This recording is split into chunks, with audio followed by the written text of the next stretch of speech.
சே கனவா?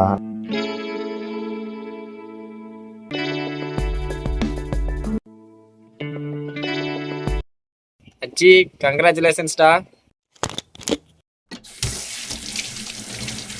என்னடா தலை ஒரு மாதிரி கிருங்குடா, வீடு கொஞ்சம் நேரத்தில் சரியாயிரும். ஆமாடா, உனக்கு எப்படா தெரியும்? நேற்று நைட்டு என்ன நினச்சுன்னு சத்தியமானு தெரில. அப்படி என்னடா நடந்துச்சு?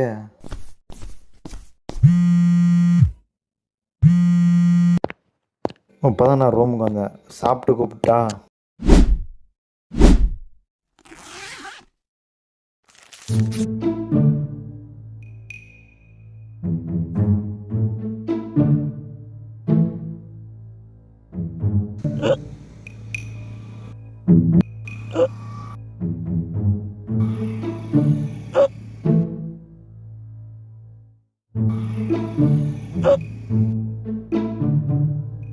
அப்படியே படுத்துவீங்கடா. நீ தூங்கிட்ட.